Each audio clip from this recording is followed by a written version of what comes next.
I'm interviewing Ryan Duffy, who is our real estate agent helping us find our first STR in Branson. He's breaking down why Branson, how you can win in short-term rentals today. Steady increase in visitorship since 1990. So we're now at the point where last year they tracked 10.5 million visitors. Wow. The Smokies market tracks between 12 and 14 million. How do you build a custom spec storage container house? This is a gorgeous, gorgeous build. How do you even start building a shipping container home and even breaking down an A-frame development that he's working on? We can eliminate about 50% of our labor requirements. Even at your conservative level, you're still at above 20% cash on cash return, and that's all coming up next.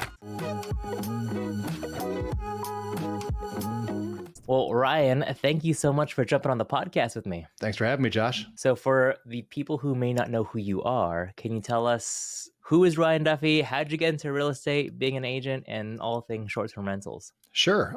So my wife, Shay, and I moved here from Chicago about 7 years ago. By here, I mean the Ozarks. So we're about 20 minutes outside of Branson, Missouri. We're right over the Arkansas state line in a town called Omaha, Arkansas. We got here in kind of an indirect way. I was a Chicago fireman for 9 years. My wife went to school for interior design, and I had a series of back injuries that led to a number of surgeries and ultimately just couldn't do the job anymore. And we're at a point in our lives where we just sold the first house we'd ever bought, did really well on it as a flip, more or less. We were in it for 2 years. And then had a little bit of a nest egg and really just moved here on a whim. We were here for 4th of July, 2016, and decided we didn't want to go back home. And we actually got about halfway back to Chicago and got a hotel for the night and pulled up Zillow and found the worst listing you ever see in your life. I mean, like close-up cell phone photos of a front door and this, that, and the other thing. But it was a mile and a half from Table Rock Lake. It was on an acre and a half of property, the right size house for us. It was $120,000 and the property taxes were $400 a year. So we had no plan at all, no jobs lined up, but we looked at that and said, you know what, if I could deliver pizzas and make that mortgage if I had to. So we drove 4 hours back the opposite direction, looked at it and had an offer in, and we're closing 45 days later.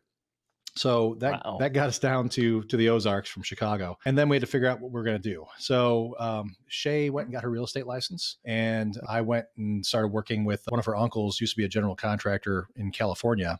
And I just bought a couple 100 acres here on the lake and was starting a subdivision. And he was having a hard time finding labor. So he offered to kind of take me under his wing as an apprentice. And I worked with him for about a year and a half, building 2 houses from the ground up. And that was my crash course in construction. And so fast forward a couple of years, I'd started my own residential remodel business. I became licensed as a state for state of Arkansas as a home builder. Then one day Shay comes home from work and she says, yeah, I think we'd make $30,000 a year if we put our house on Airbnb. And I looked at her, I said, BS. There's no way. We live in a town that no one's ever heard of, where it's very rural. We got more cows than neighbors, you know? And she's like, no, I'm serious. She's like, I've been working with a lot of short-term rental investors, and I think this is a viable business strategy. And we're at a point where we're starting to outgrow the house. So we moved here. We just had our son, Gavin, was about 3. And then 2 or 3 years later, we had our daughter, Lana, and it was a 2-bedroom, 3-bath house that just wasn't laid out right for kids. It had a lot of stairs. Their bedrooms were on the top floor. Our bedroom was in the basement. And we were looking at either building an addition or just doing a substantial remodel, building a garage. So she talked me into, with my business partner at the time, Randy, we ran the remodel business, talked us into having our business acquire a metal shop building up the road that had a 2-bedroom apartment built into half of it. And then with the premise that we could rent back the apartment and our construction business could use the other half that was just a big open shop. So that was September of 2019 is when we officially moved out of our house, did a very light remodel, built a deck, cleaned up the trash in the yard, and threw it on Airbnb. Within 3 months, that had surpassed my net revenue from doing construction work. And I was in real estate school getting my real estate license. So that it was literally that fast. So she talked us into doing this, hoping it would do $30,000 to $35,000 a year in gross revenue. It ended up averaging about $82,000 a year in revenue. It was shocking. It was an eye opener. And let's see if I can share my screen with you. I'll pull up the Airbnb listing for that. Yeah. So then it was really off to the races.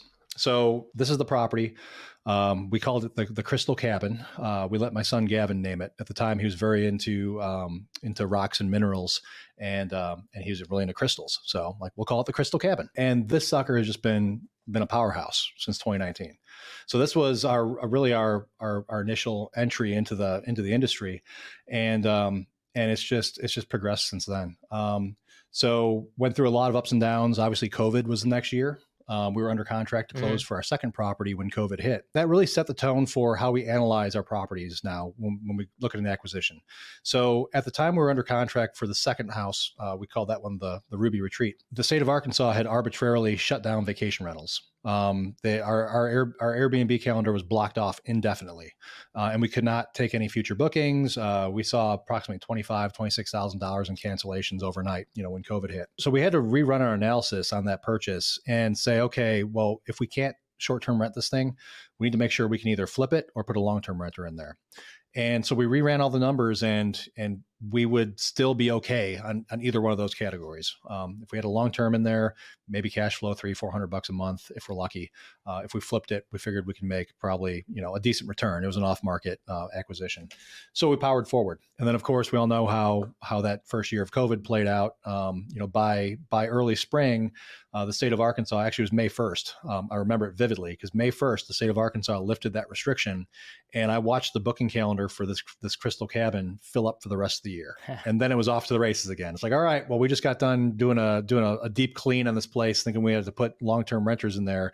So we went and tore out all the carpet we just cleaned, and tore out a bunch of walls, just structural modifications, all this crazy stuff. So that really, really got us going. And we've been trying to pick up as much as we could, since then. So you went from being a firefighter to then Shay was the one who sparked it all. And you got that first proof of concept, and that was it. Today, just to break down, because now we can get super tactical, what does the current portfolio look like for you guys? That's a very interesting question, because we've gotten to the point where we brought in some equity partners. We've started doing some creative financing deals, and we've diversified a little bit. So we manage several properties. We still have the Crystal Cabin in our portfolio. We built this little tiny house, which was actually the garage for another property that we had acquired a couple of years ago. We tore it down to the foundation and rebuilt it as a couples cabin, which actually is one of our highest performers at the moment, just as far as a straight NOI perspective goes. Last year, we built this custom shipping container house. So we've got this one in our portfolio as well. This has just been up and running for a few months now. And just the occupancy numbers are through the roof on this. Typically January, February in our market are dead. This thing's doing 55% occupancy all of January and February. We actually just pulled the trigger on having a custom pool manufactured for it. We also have several land developments in progress right now. We're building a couples resort with two equity partners that we have. So we're calling this the Constellations at Table Rock Lake. And this one's going to be a luxury A-frame development. So this sits on 6 acres of property, about 2 miles from Table Rock Lake, about 20 minutes south of Branson. And these are just kind of the inspiration images for it. But on the 6 acres, we're only going to have 4 of these cabins. And obviously I just stole these off the internet. This is just kind of the inspiration of how we're building them, but they're going to look relatively similar to these. So this will be 4 luxury adult only cabins, and then an indoor pool that they all share. And then we've also got 23 acres that we purchased with another couple of partners that it's where Cricket Creek feeds into Table Rock Lake. This one's really special. We honestly didn't even know it was private property until it came up for sale. We always thought it was part of the Army Corps of Engineers property. So you can kind of see the creek feeds in through here, and then this is where Table Rock Lake starts. This is our first subdivision that we're doing personally. So we're just finalizing the process of working with the state to subdivide these 10 1-acre lots. We're extending the city water main to provide water access to them. And then we're working, this is kind of a long-term goal, but this area right here, we're planning on quit claiming into a public land trust, and we're trying to work with the community Okay. to build a lakefront park that'll be open to the public right here. So this has been a really Cool. fascinating project for us. We also own this acreage up here. It's about 8.5 acres. So with the subdivision and then the community area, it's about a 23-acre development. And then Shay and I currently also hold approximately 30 acres of land near this that we just haven't figured out what to do with yet. I love As it. far as our portfolio goes, it's a little bit mixed, between STRs, development land, and yeah, so it's been an interesting journey. And mostly the reason why we're doing this is just to try to address an issue that we've noticed with inventory. So the Branson market in particular is very, very unique in that it's so highly regulated. So Southwest Missouri has a number of local county and city restrictions that we have to navigate through, and as a result of that, most of the inventory in the Branson market itself is condominium, which is fine for the most part. But there's only so much value you can pull out of a condo when you've got 300 or 400 identical units sitting next to you. On a pause, and so from additional context for the audience is Ryan helped us get technically we are our second short-term rental, but our first one in that market in Branson. And we found that market because our buddy, who bought in the Smokies and obviously has done really well before that, said, man, like I'm making a killing and this market is awesome. And as you started to look at the returns, 6 months later, we couldn't get those same returns. And then he said, well, hey, have you looked into Branson, Missouri? My business partner, Ashley, was actually born in Springfield and said, oh, we never thought about that. And so as we're looking at deals, numbers still penciled out. And I think still penciled out even today too, which is crazy. So just to give people context, I want you to pull that map up again, Ryan. Yeah. And why is Branson amazing? And then now obviously educate me even too on the offshoots of Branson. First and foremost, it's centralized location. So you can look in and see Shay's beautiful face here, kind of pinning down where Branson is. So we're right in the center of the country.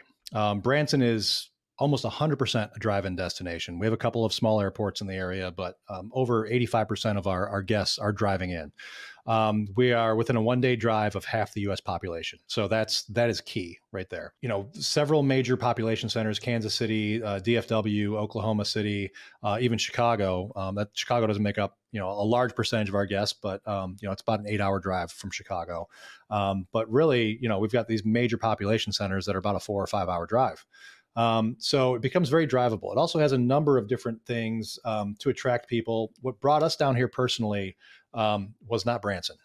For the 10 years that we vacationed down here, we drove right past Branson and we came right down here to where we ultimately purchased. But we were down here for Table Rock Lake. So this lake is incredible. And I grew up on Lake Michigan. Kind of comparing and contrasting, from these different bodies of water, Lake Michigan, by the end of August, you're lucky if the beach water temperature is 70 degrees. It's cold. It's a big body of water. Table Rock Lake by the middle of July is like bath water. I mean, it's like 85 degrees. It's also consistently voted one of the cleanest bodies of water in the country. It is controlled and operated by the Army Corps of Engineers. Unlike other recreational lakes in the area, like a lot of people, when I tell them I'm in the Ozarks, they immediately think Lake of the Ozarks. Lake of the Ozarks is about 2 hours north of us. Very similar in the way that it looks from a satellite view, because it's also a dammed lake, a man-made lake. But that one is privately owned. That one's owned by the local power company. This is owned by the federal government. So very much a double-edged sword there. The feds are hard to deal with. They won't let you do a lot of stuff you want to do, but they are really aggressively protective of this lake. So to the point where, if you own private property along the water, you're not allowed to clear to the water. They own the trees up to a certain point. So just kind of from a boating and recreational perspective, if you're out on Table Rock Lake and comparing it to Lake of the Ozarks, you're going to be out in the water and you're just going to see trees along the shoreline and bald eagles all over the place. And it's gorgeous. And then you go up to Lake of the Ozarks and every inch of that shoreline that was buildable for a boat slip or a dock is going to be covered with a boat slip, with a dock covered in boat slips. So it's very, very much different in that respect. So Table Rock ends up being a big economic driving force for our market approximately 6 months out of the year as all the boating traffic comes in. There's a number of marinas up and down the lake. We're right next to Cricket Creek Marina down here at the southern end of the lake. And there's also 6 or 7 other marinas spread out along Table Rock, if not more. I don't have the exact count in front of me. So it's very much a boating destination. It's also, like I said, Branson itself has its own draw and appeal. Growing up, I always thought of Branson as kind of a hokey show town. I've heard people call it the Christian Vegas. They've got a lot of shows, but not a lot of drinking and no alcohol. That definitely rings true. There's no gambling. There's a bit more drinking now than I think there probably was 20 or 30 years ago. But Branson itself has done a great job of maintaining kind of a family friendly atmosphere. They've got the main strip or the theater district you've got down here on Highway 76 that has a lot of the same kind of tourist traps and attractions that you would expect to see in Sevierville, Panama City Beach. Dolly Parton has a presence here, the Dolly Parton Stampede. She's also teamed up with with Hershen Family Entertainment. The Hershen family that owns Pink Jeep Tours in the Gatlinburg area, they originated here in Branson. So the Hershen family owns Silver Dollar City, which is a big amusement park right here on Indian Point, just west of Branson. And then they're actually doing a large expansion right now of their theme park. And rumor is that there's going to be a Dollywood there as well. We've got this big theme park that's a draw really until the first weekend of January every year. Branson itself has, your Ferris wheel and your go-karts and your shows. So that's an attraction for a number of different demographics. And they've also done a really good job of branding themselves as a Christmas destination. So that's another interesting growth point that I've noticed just in the 7 years we've been here. When we first moved here after I'd say Halloween, Thanksgiving, the whole town would shut down. Nothing was open. There was nothing to do. But now with Branson pushing themselves to be a Christmas destination, as soon as Halloween's done, there's Christmas lights everywhere. And Silver Dollar City keeps getting voted over and over again as like one of the number one Christmas light displays in the country. They've got millions of Christmas lights as you walk through the park. So it's fascinating because, you can go there in the middle of December when it's 20 degrees out and no one's riding rides. They're all just walking around, looking at Christmas lights, buying gifts, drinking hot cider. Cause it's not just an amusement park. It's like a craft village. They've got an on-site, forgery and glass blowing and all this other really cool stuff. So that's been great for just our general occupancy numbers. Cause again, when I first got into this, it was a ghost town for several months, but now we're seeing consistent occupancy really through the end of the year. And even, like I said, with my container home and my tiny house, just crazy occupancy through January and February, which is just unheard of. And then just the natural geography of the landscape. So the Ozark Mountains, it's really, really well known for their bluffs, their caves. This is one of my favorite attractions. And this is, I think what I was pointing out to you, Josh, when I flew out to visit you guys, this is called Top of the Rock Resort. It's like a day resort here, just south of Branson. And it still blows my mind. I mean, going to this place, I've probably been here 20 times in the last 5 or 6 years, especially when I have a client in town or I've got someone visiting from Chicago for the first time. And it just blows their mind every time they see it, and it's got like I said, all these natural rock formations and waterfalls. And at one point you drive your golf cart into a cave and they serve you a drink and then you drive behind a waterfall. It's just really, really cool. And it really demonstrates, the marketability of the area, not just from like a rafting, canoeing, kayaking, boating perspective, but this is owned by Johnny Morris, the guy that owns Bass Pro Shops and Cabela's. He's probably one of the biggest developers in the area here, and he's done an amazing job of bringing an economy to this area that really doesn't have much of an organic economy, So the typical guest avatar that's going to Top of the Rock and the neighboring Big Cedar Resort, where they've actually got on-site accommodations, I mean, it's a higher end clientele. I mean, some of these places that they're renting out are starting out at $400 or $500 a night. So it's really interesting, just the demographic that's being drawn here. And then couple that with the fact that he's also building an amphitheater. So here's one of the things that gets me really excited for the area and the growth in general here in the near term. So these are some renderings and some current photos of what they're calling Thunder Ridge Nature's Amphitheater. This has been in progress for the last couple of years now, probably longer than that, but I mean, really been making a big push over the last couple of years. This is ultimately going to be a 50,000 seat amphitheater that's located between Branson, Missouri, and where we're at in Omaha, Arkansas. So right off the state line. As the crow flies, this thing is a mile straight north of all my rentals, which has been awesome. So they haven't gone up and running live yet for the most part. They did I say a soft rollout, but it really wasn't. It was just a hard brick to the face last year. They had a Garth Brooks concert, and I think they had 26,000 people attend over each day over the course of 3 or 4 shows, and it completely shut down the infrastructure. I mean, it was brutal. I mean, you could not get in or out of the place. There were people that were stuck sitting, waiting in car lines for 5-6 hours. They couldn't get parking. They missed the whole show because they couldn't even get on site. But when the show was happening, the air show, because they had like fighter jets and stuff and all that crazy stuff, it was going right over our heads. Literally, like sitting at our rentals, at our house. We could see the fireworks from our places. We could hear the music from our rentals. It's about a 10-minute drive from where we're located.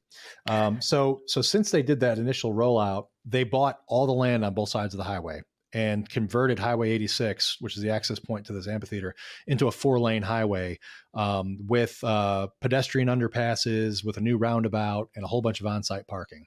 And then they've done the rest of this expansion, because when we were there for a bull riding event late last year. Most of these structures that are pictured here in the rendering weren't there yet, but now supposedly they are, because they just announced that this amphitheater is opening this May, and they started announcing headlining shows starting in June with Chris Stapleton. So we're really excited about having this in our backyard, not so much for the traffic, but for the simple fact of, I mean, there's going to be 25,000 people 10 minutes from all of our rentals. So I thought that was really fascinating. And just like I said, it was just a great positive growth trend point. Because one of the nice things I like about investing in the Branson market too, in general, is just consistency. There's been a lot of markets that have popped up over the years, especially during COVID, that got really popular really fast. And I think a lot of that had to do with a certain degree of artificial demand, because people were sitting at home collecting stimulus checks, working from home, schooling from home. And so there were some of these drive-in markets where they just wanted to change the scenery. If you look at the Branson market and just the history of it, the Chamber of Commerce has been keeping some pretty solid visitorship numbers since the early 90s. And you can look at that chart that they provide on their website, and it's just a very slow, steady increase in visitorship since 1990. So we're now at the point where I think last year they tracked 10.5 million visitors. Wow. Just like I said, very slow, steady growth. And to give perspective, I think the Smokies market attracts between 12 and 14 million. So we're relatively close. The nice thing, and again, it's kind of a double-edged sword. The nice thing is the fact that the Branson market is regulated. We didn't have such the explosive level of growth with new units as a lot of other markets did over the last 2 or 3 years. Mm-hmm. I looked at it the other day, and between 2021 and 2023, I think there were approximately 450 new vacation rental units that were constructed in the Branson market. And I don't know what the number is for the Smokies, but all the people that I've met and talked to that have been building in the Smokies over the last few years, I think that number is a lot higher than 300 or 400. So I think that's kind of protected us to a degree from saturation. But we also have this issue with just kind of uniformity, because most of the new construction units have been, even if they're not necessarily looking like condos, they're designated as standalone condos. So you've had these developments that have popped up where they put 50, 60, 70 houses next to each other, and they're all identical. I mean, the only differentiating factors are the color of the siding, if that. I mean, I've seen a couple of developments where it's all the same color of that too, because from a builder's perspective, it's way cheaper to do the same color siding on every single house. So that's been kind of the unfortunate growth, or trend within the vacation rental industry here in a very localized area. And so when I talk to people and they're looking at the numbers and just looking at especially with these data analysis tools that are out there, they're like, well, the numbers don't really work here because of this, this, and this. I say, okay, well, are you looking at the market as a whole, or are you looking at centralized or localized pockets within the market? Because I can tell you, like a development like Josh, what you bought into, completely different than these developments that have just popped up over the last couple of years. Yeah. Same as the developments that we're building are completely different from anything else that anyone else in the Branson market's doing. The 10-acre subdivision that I'm building, I could very easily have made it quarter-acre lots. I could have done 40 of them, but that would destroy the feel of what we're trying to preserve here. And I think that's the big thing that a lot of people in the industry aren't grasping onto, because everyone gets concerned about regulation and restriction and this, that, and the other thing. And we are operating in a currently unrestricted market. So North Arkansas right now has no planning and zoning where we're operating. I'm sure that will change, in the near future as things become more popular. But we're keeping that very much in mind, not just from the angle of not wanting to be, restricted and shut down, but we live here, we're raising our kids here, and we want to develop in such a way that it's lifting up the community rather than creating an eyesore. Some of these developments in Branson, that's the number one complaint that I hear from people that live here. Like, you're driving along the lakefront and then you turn a corner and it's like someone just dropped a bomb, cleared all the trees, and slammed up 65 cookie cutter houses. And it's not attractive. And it's not, we moved here because we liked seeing the stars at night. We liked being able to see the bald eagles flying over the lake, and to come in and just cannibalize that for a quick profit is irresponsible. So what we're trying to do is to identify these pieces of land that we can either develop ourselves or work with the landowners directly to kind of guide the direction of the development, and make sure that we're protecting the area, protecting the look, but also really protecting ourselves from saturation. I had somebody tell me the other day that he thought my A-frame development was a bad idea because I'm going to saturate the market with A-frames because I'm building 10 of them. I'm like, yeah, but I'm building 10 of them over 10 acres.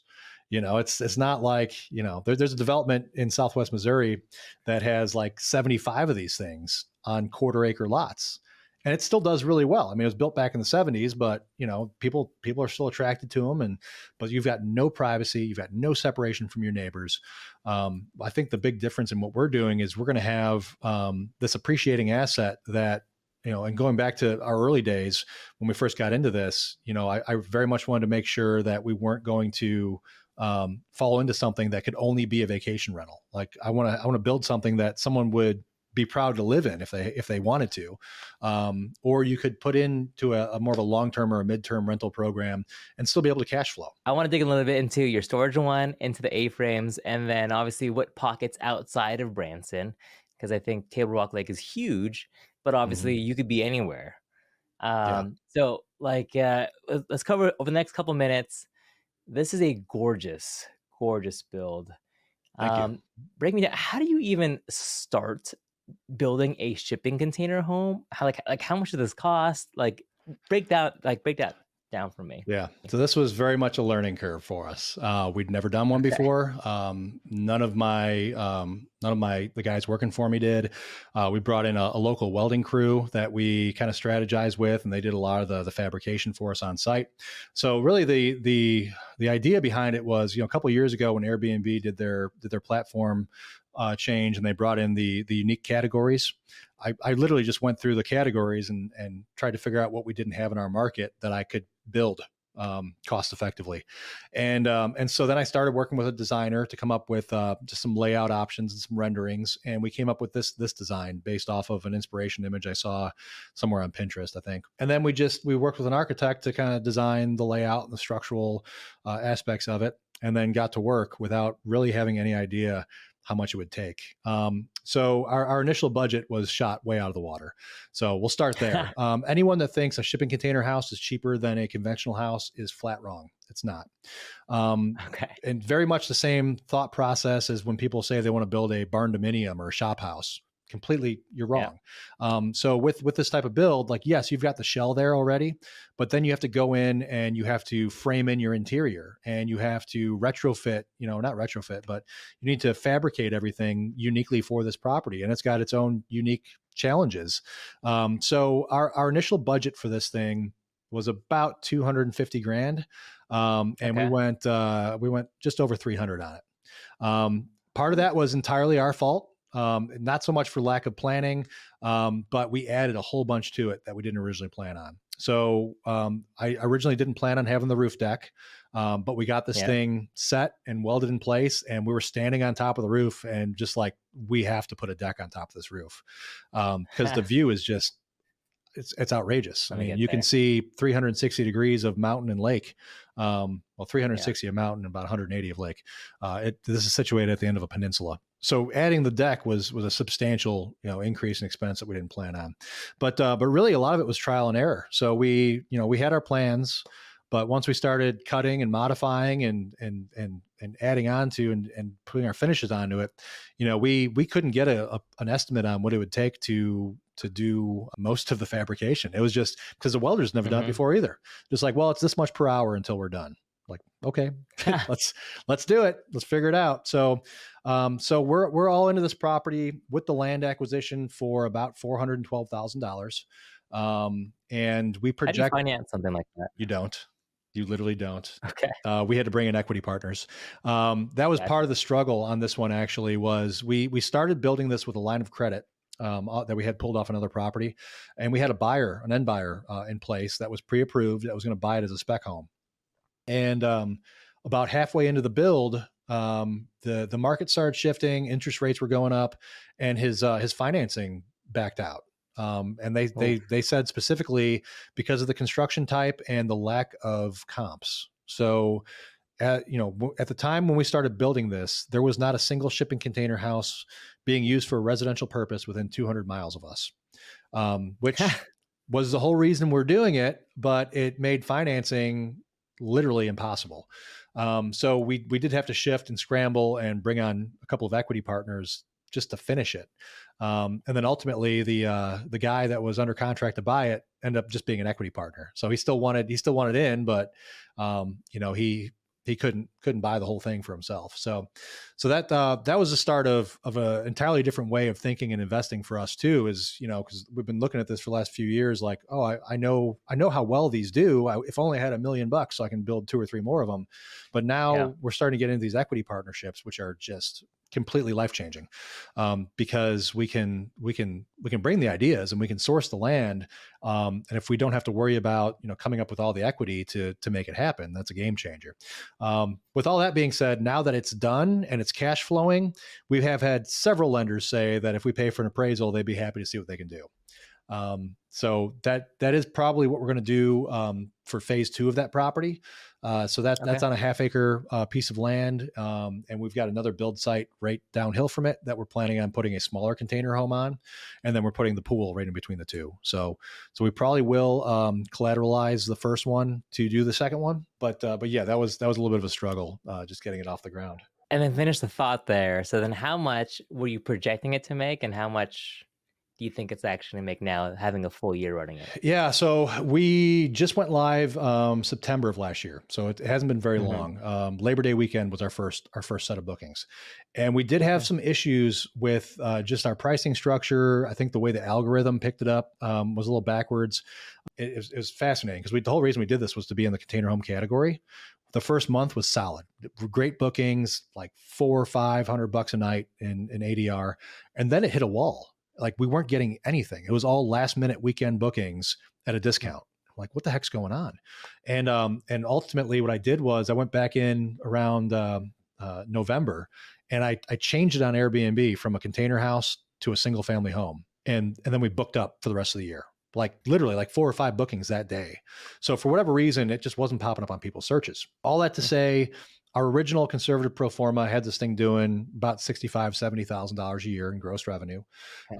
My gut is that it's going to do 100 plus. And to date, we've put about $38,000 on the books since beginning of September. So I think Okay. we're right on track. Now, again, that was with having a couple of off months, and then also if you noticed on our pricing, we're right now sitting at $200 a night for January and February.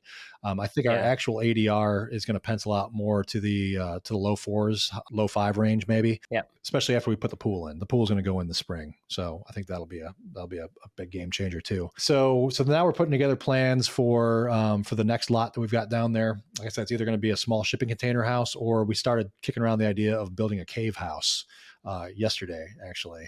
So there's did I ever tell you about the cave property that's in North Arkansas, Josh? The Beckham Creek No. Cave Okay. Hold Lodge. on. Before you tell me about that one, I want, just for anyone who's listening to this, if you're listening to this on a podcast platform, thank you.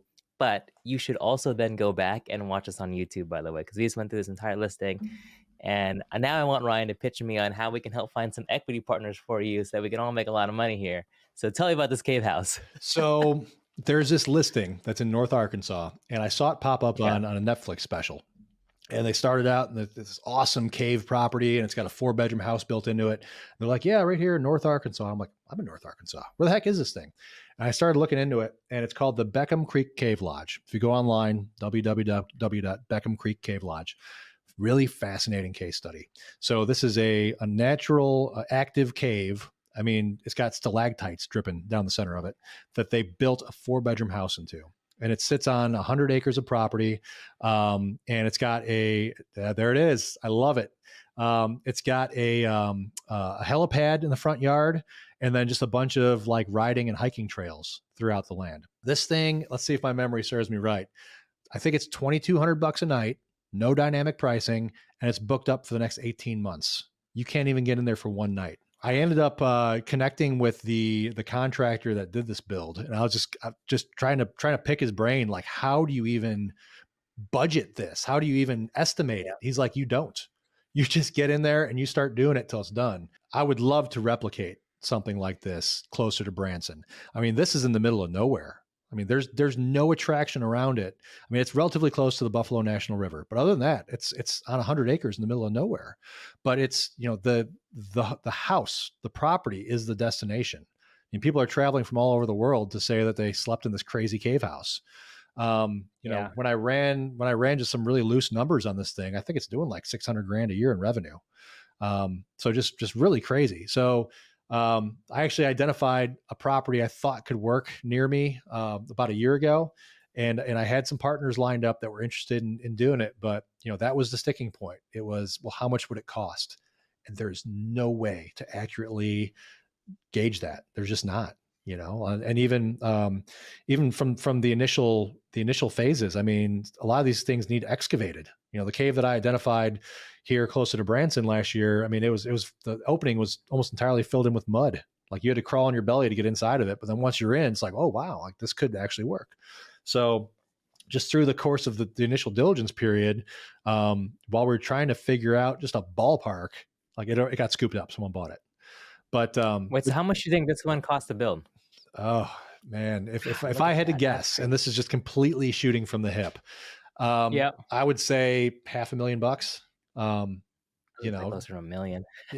I mean, it very likely could be. And that's the whole thing, is you don't know what the initial excavation is going to be. You don't know what the structural reinforcements, if any, that are needed. I mean, just the engineering plan on this could be $30,000, $40,000, $50,000. You just don't know until you really dive in and do some diligence on it. So, I mean, something like this, if you can identify a property that could potentially be conducive for this kind of project, I would advise any client or partner that I've got, like, let's just tie this thing up under contract with a long diligence period.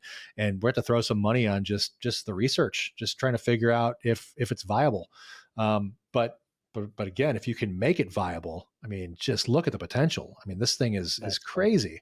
And I think, even if it's not to this extreme, that's kind of the direction that I think not just the Branson market, but the STR market industry in general is heading. I mean, it's, in 21 and 22, you could put a cardboard box on Airbnb and make money. Just everyone was doing it. But now you need to provide an experience. You need something that stands out from all of your competition. And the more you can do that, the more marketable it is and the more profitable it is ultimately. So, Ryan, so sell me on those A-frames then. Yeah. So So one of the big struggles we've had over the years too with doing these custom builds is manpower. That's the hardest thing in our market, probably any market in general, is just finding the labor Yeah. force to do this. So we've been doing a lot of research, and we hooked up with a company in Louisiana that's doing SIPs. They're called structurally integrated panels.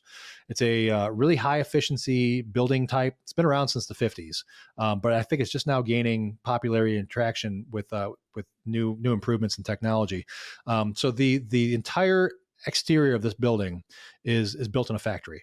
It's all CNC machine cut, precision. I mean, to the point where it's almost airtight when you put this thing together. It's not a modular. It's not a manufactured. That's just how they assemble the material package. So when this material package arrives on our build site, it's like putting together an IKEA furniture kit. I mean, it's like part A, part B, bolt them together. And so the appeal here is twofold. We can eliminate about 50% of our labor requirements on the initial framing and dry-in stage.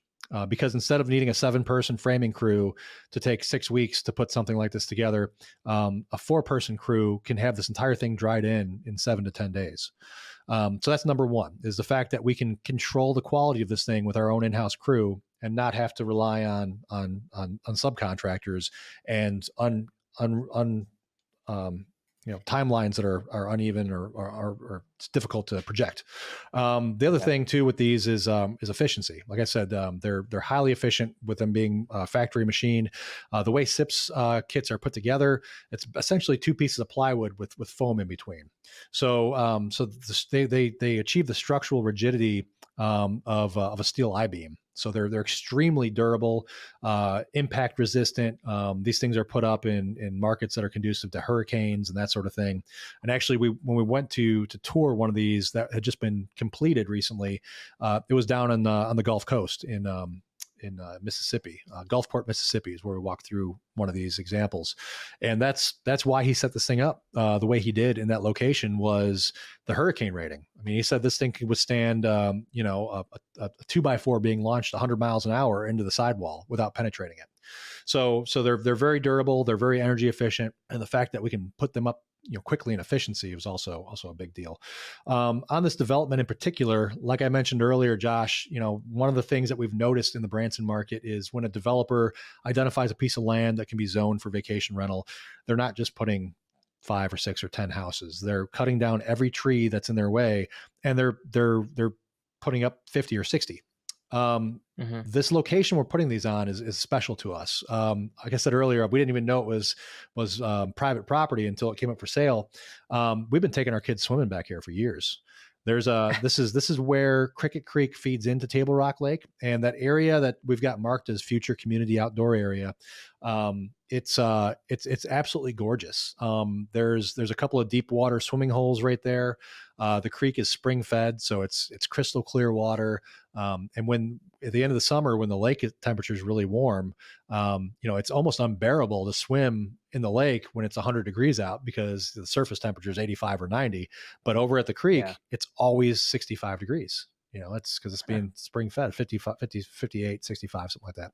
So we've been bringing our kids back there for years, just hanging out and swimming, and we want to preserve that.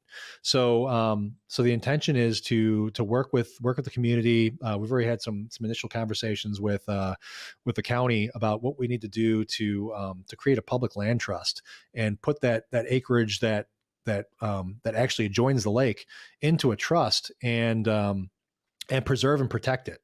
Now it already naturally falls under what they call a flowage easement. So the Corps of Engineers has the right to flood that land if they ever wanted to, which I have seen underwater a couple of times. So, but typically it's always dry and people just go back there and camp and fish and hike and stuff. So we don't have the ability to do any permanent structures or anything like that on that area.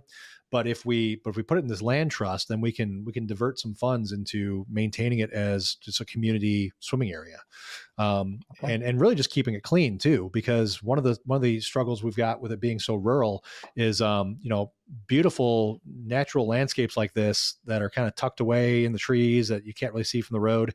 People go back there and they dump their trash. They sell drugs. They do all this stuff that gives the area a bad name. And we're in there with a skid steer cleaning it up and hauling it out of there. And once it's clean, and once we can maintain it, then it's not just an amenity for our vacation rental owners and for ourselves. Shay and I bought lot one for ourselves, Okay. but it's also lifting up the community. So I think that's really important too, from a development perspective, but also just from an STR owner's perspective. If you're doing something that's bringing economic growth into the area, great. But they also, as a local, like you don't want to see that eyesore of a whole hillside being cleared out. You want something that you can bring your kids to enjoy.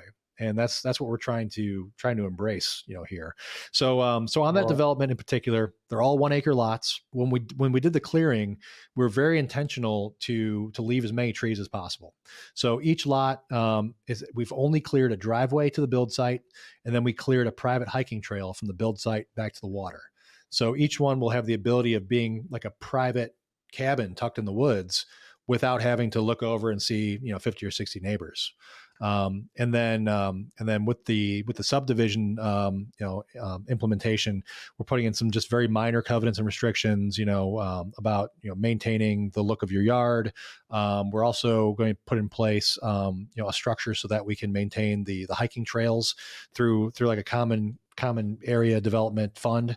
And then we're also writing in covenants specific to short-term rentals. So our covenants and restrictions will say explicitly allowing rentals less than 30 days, which is something we've noticed. Okay. Also within the greater Branson area, some of these older developments that went in, did that, before the county put in restrictions, and then they became grandfathered in when the county did restrict. So I think that preserves kind of the long-term marketability and just the increase in potential equity within those investments, because that the county most likely isn't going to come in and shut you down. They're also big enough lots where you could build a garage, you can build a swimming pool, you can do an outdoor sauna, you can do whatever you want. You got a full acre of land to play with. So I think that really makes it stand out. So we're excited about that. We actually sold our 4-bedroom house, our 4-bedroom rental, late last year, and we did a 1031 exchange into lot one. So we're going to be building on lot one for ourselves. So we're pretty psyched about it. And then run me through these numbers. Like, how much do you think these could make? And then you laid out what the steps are here. So let's just start there. Like, tactically, if someone said, cool, I saw this, Ryan, I want in one, like, how much do you think it can even make? That's a great question. And if you look at any data analytics tool, you're going to have all kinds of crazy numbers thrown at you. There is only one 2-bedroom A-frame in my market. It's right up the road. And it's doing between 75 and 90 grand a year in revenue. So that's the only comp I've got to compare it to. Okay. So other than that, I don't think it'll do quite that much, because that one is direct lakefront. This is kind of offset from the lake a little bit. But my conservative pro forma has this thing doing about 55,000 a year, based on other 2-bedroom occupancy and ADR numbers in the area. But my gut is that it's going to do quite a bit better than that. And I say that because my 1-bedroom, not even 1-bedroom, my studio couples cabin right around the corner from here is on track to do about 50 grand a year in revenue. And that's just a 2-person occupancy. Like I said, 440 square feet. I mean, there's really nothing to it. It's not even a full bedroom. So I think the fact that this will have the ability to have your own private outdoor oasis tagged onto these cool looking A-frames, I think that's going to be the driving factor that, can really make you stand out from the crowd. And then also from lot to lot, I mean, everyone's doing something a little bit different on theirs. If one person's doing, outdoor barrel sauna, maybe another person's doing a cold plunge and a hot tub, so, and I think having these built-in hiking trails and direct access to the creek. I mean, one of the things that Shay and I are going to offer in our unit is canoe and kayak, access. So we'll have a couple of stand-up paddle boards, canoes and kayaks, and then a bunch of life vests and paddles that you can grab, and you can just throw it out the back door and start floating in the lake. And again, that's where from a projection standpoint, I have no idea. I have no idea what that's going to do. But if you go on to any of these data analytics tools and you plug in a 2-bedroom cabin in this 5-6 mile radius, you're not going to find much to really substantiate what I think it can do, because most of those 2-bedroom units are either condos or converted motels. So it's really hard. So run me through this as if, I have no idea what you're talking about, right? So we pick a parcel out. Let's just say I'm going to pick number two, right? Because I want to be your neighbor. Sure. So I'm picking number two, and how can I finance this? So obviously, yes, you can go all cash if you have that, and I would pay 50 grand for the land, and then the build out costs how much? It starts around 240. I think 238 is the base package. Okay. So lots 1 through 5 are sold. So unfortunately, you can't be Uh-huh. my next door neighbor, Josh, but there's still 6 through 10 Man. are available. So what you typically do is, so you select the lot you want. You go under contract Yeah. on that with a land contract. And then, of course, I mean, if I was advising any other client, not just being the seller and builder, I always advise that you get your land contract contingent on a survey, contingent on a perk test, and any other contingencies that you need, so that you're not stuck with a piece of dirt that you can't use. So we've already had all these surveyed, so people have an opportunity to review the survey, make sure the pins are where they want them to be. The perk test is a soil percolation test. For anyone that doesn't know, all of these will have access to city water and electric, but each one will be on a private septic system. So with a percolation test, what we're doing is having an engineer come in, dig a couple holes in the ground, and verify that the soil conditions are appropriate for putting in a septic system that will adequately accommodate your waste disposal needs. We've also had all that done throughout the process of the subdivision requirements, and so the last one that I would recommend, unless you were planning on doing your own build, that's the other thing on this. We're giving the option of letting someone buy a lot and bringing their own builder or doing their own custom build. But I would suggest on any of these land contracts, whether it's building through me or building through somebody else, make your contract contingent on an executed construction contract with the builder. Because say you buy this lot thinking it's going to cost you 240, 250, 260 to build, and then you close on it, and then you start talking to builders and you realize, oh, it's going to be like 400 to build what I want. Again, now you're stuck with something that you really can't use. So those are the main contingencies that I always advise anyone puts in a land contract. Once you've done that and you've identified your build that you want to do, so for us, you've got your 2-bedroom A-frame. Here are the set of plans. It's all very standard. We've only got a handful of upgrades that we're really offering out the gate, in terms of, upgrading to a steam shower or putting in a sauna or that sort of thing. And then once you get your full contract price, that all gets submitted to your lender. So you go and get yourself a construction loan. And I would advise looking for second home financing options. Because that's something that most lenders, when you tell them that you're doing a short-term rental property, they're gonna pigeonhole you into an investment loan, right? DSCR type product. And the nice thing about where we're building is, since it's outside of zoning requirements and we're not surrounded by existing vacation rentals, you can buy this as a second home. Which makes financing a little easier, a little cheaper, and you can put less down. So one of the lenders we started working with recently will do 10% down on the construction loan. And I'm kind of getting ahead of myself a little bit here, but just kind of go step by step. So you go under contract for the land, you decide what you want to build, you get your full package price. We provide all that to the lender, along with the construction documents, the blueprints, the spec sheet. The lender is going to appraise all that as a package. They're going to go out there, look at the land, and say, okay, when you put this build on top of this land, here's what it's going to appraise for. Then you get your financing. And closing on a construction loan is very similar to any other kind of closing that you'll have in a real estate purchase. You put your money down, you get your deed to the land.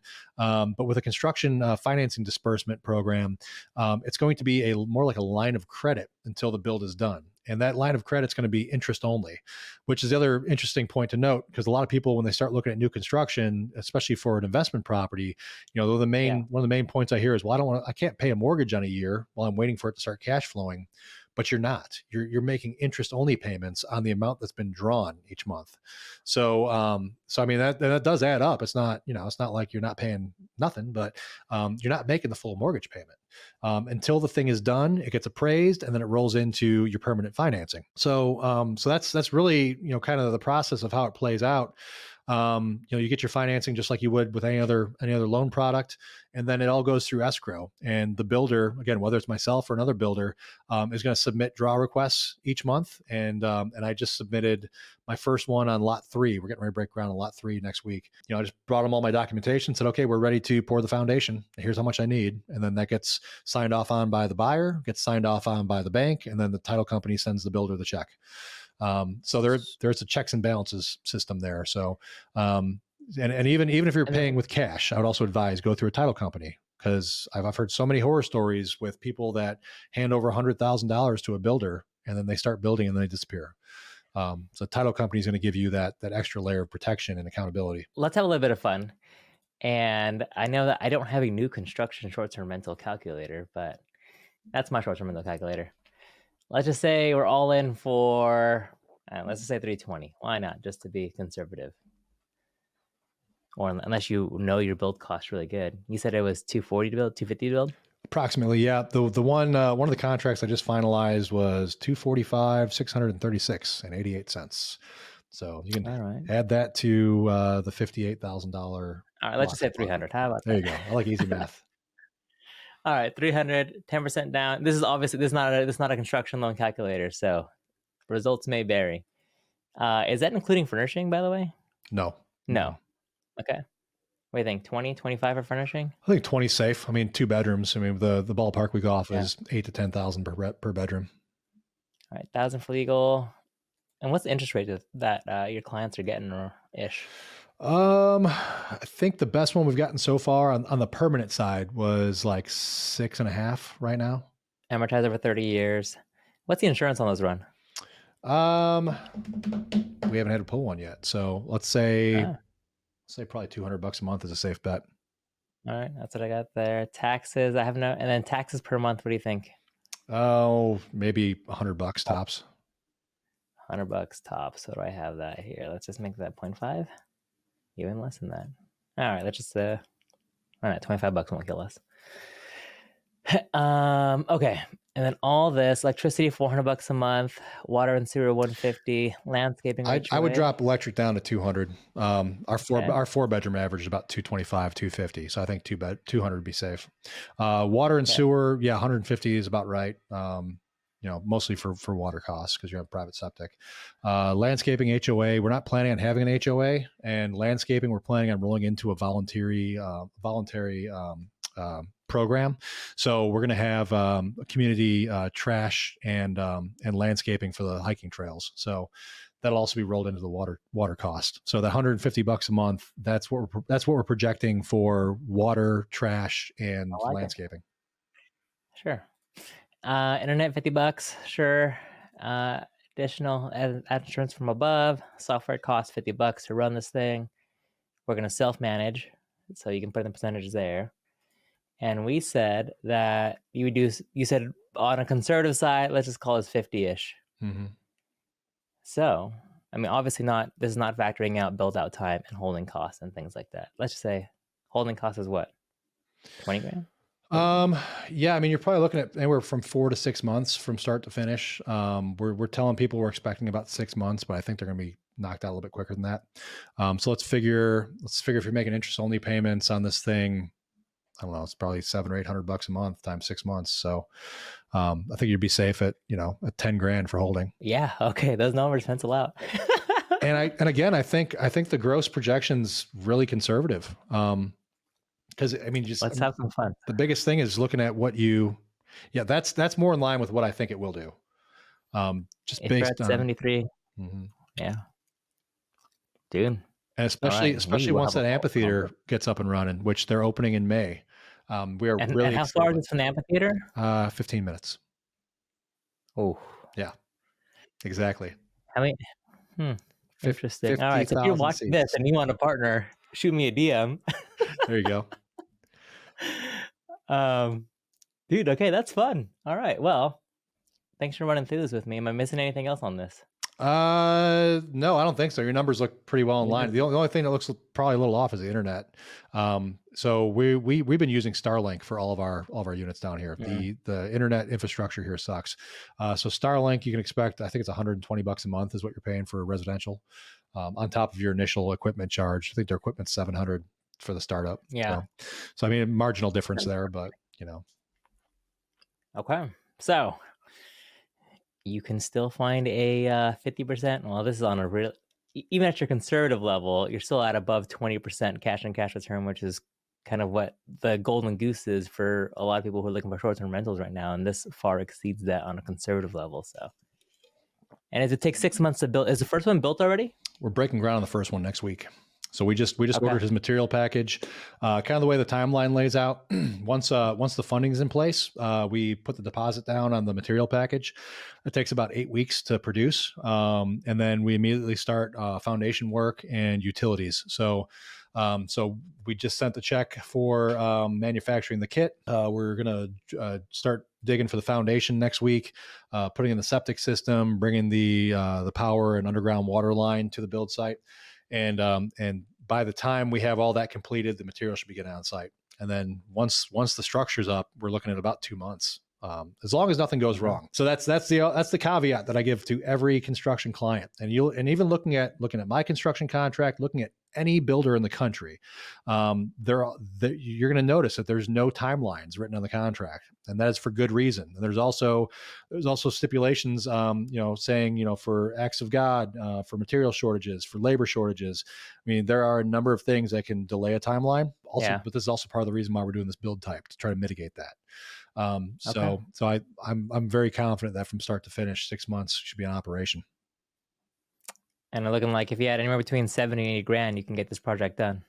Mm-hmm. Yeah. And then have something that's really just not common in our market, which again, that's the whole game, right? I mean, you're trying to find something to stand out from the crowd. Yes, there'll be 10 of these, but they're spread out over acreage, and there aren't any more of them around here. So I think we're going to do all right. We'll have a follow-up conversation with you, Ryan, on this. But if anyone's watching this and wants to get a hold of my calculator, I'll actually leave that link down below. And then Ryan, how can people find you? Yeah, so we're on Facebook, Duffy Homes Branson. My name is Ryan Duffy. You can find me on Facebook directly as well. Instagram at Ozark Mountain STR. And then I think I also sent you a Linktree link that you can put up that's got all of our other sites and kind of affiliations on there. Or just give us a call. My number is 417-340-7194. I love it. Well, I will leave all of that link down below too to make it easier for the audience. But Ryan, man, I appreciate you giving us the Branson 101, why we should look into other submarkets outside of Branson. And some of these numbers look good, man. So I'm excited. Thanks, Josh. Appreciate you. All right, guys. And if you enjoyed this episode, please make sure to like and subscribe. And if you have any questions at all too, leave them in the comments down below. I'll pass them on to Ryan, or I'll try and answer them myself. But other than that, I appreciate you dropping the knowledge, Ryan, and I will see you all later.